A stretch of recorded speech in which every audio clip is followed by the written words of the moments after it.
Okay, so this is the introduction to Danish part 2. What I want to teach you this time is some basic Danish. That was the same with number 1. But I'm going to try to teach you some basic lines and rules of Danish. Okay, in Danish we have a, like you have a and an, like a paper, an ad, and so on and so forth. But in Danish we also have two ways of saying a or an. But the difficult thing about Danish is that there isn't any rules. There aren't any rules. For example, this is a mouse, which is called en mus. En mus. Then we have the other word for a or an, which is no gender. Normally, like in German or other languages, it's masculine, feminine, or neutral. But in Danish, a mouse, en mus, that is feminine. And for example, an ashtray, that is et askebær. Et askebær. So we have en and it. But there are no rules as to where to use it. That's what makes Danish hard. That's one of the reasons. You have to memorize it. And then we have the 3 Danish letters, which isn't in the English alphabet, or in pretty much any other alphabet.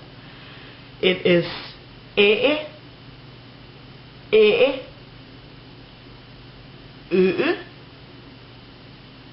ø, and å, å.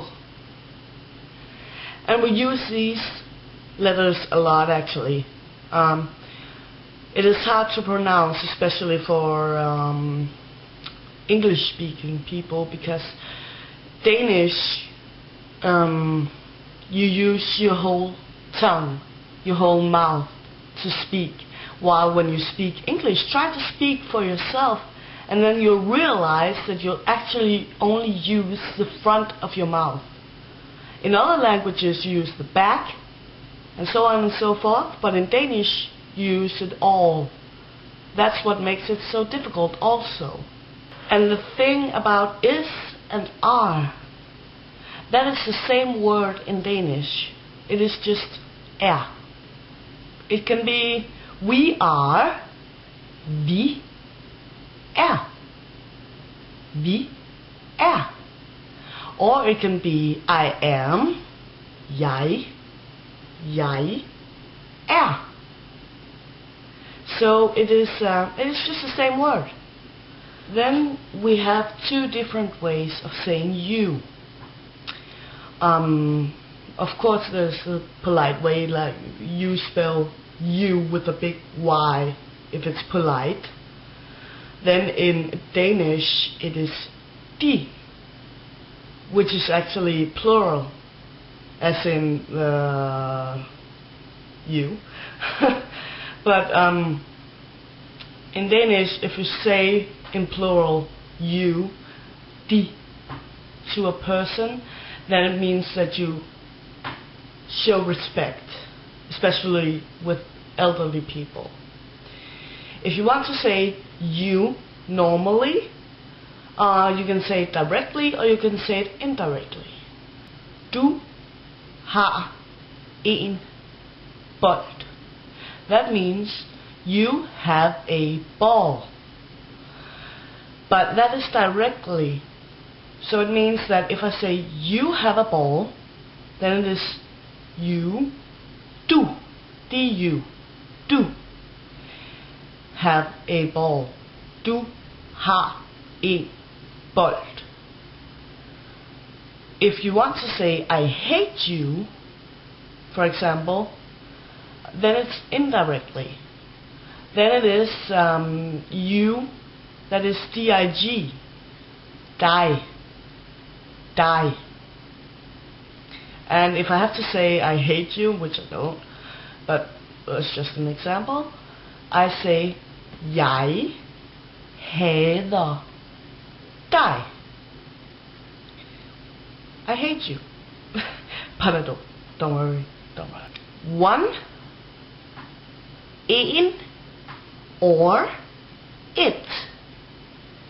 That depends on what you're referring to. It depends on the gender, but there is no rules. There are no rules, so you have to memorize every noun in Danish in order to say it correctly, which is absurd, but you have to. It's all mixed together completely. So, yeah. And then we have to count to 5.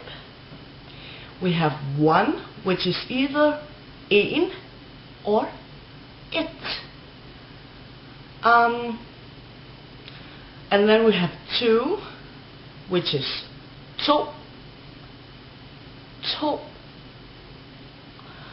And then we have 3, tre. Then we have 4, fire, fire. And then we have 5, fem, fem. Okay, that was pretty easy, so we'll take it as we go. 1, 2, 3, 4, 5. Just realized that in the last couple of clips I had lipstick on my tooth, so it probably looks a little weird, but I don't want to redo it, so never mind. But now for the last lesson of the day. If you want to say right or left, right, which I think is your right side, is højre, højre, right, højre. If you want to say left, then it's venstre, venstre. Yeah, that was all for today, so I want to say goodbye, farvel, which is a polite way of saying goodbye. And I want to say I love you, which is jeg elsker jer, in plural, jer. Okay? You, yeah. Yeah, we have many ways of saying you.